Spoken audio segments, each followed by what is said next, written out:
I wrote an essay in high school. I think it was $100. That's it. I was a person who entered contests, working off the theory that you have to play to win.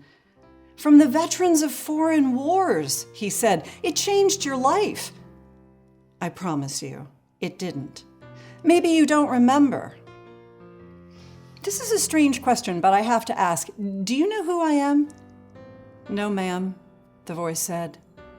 I'm a writer. Sparky was running around the bedroom. A bath always seemed to turn the key of his small dog engine. I am a pretty successful novelist. You're Ann Patchett? He let out a small cry, and then the woman who was in the room with him did the same thing. They whooped as if they'd won something big. Oh my God, I didn't think you were going to be her. I am totally fangirling right now, he said.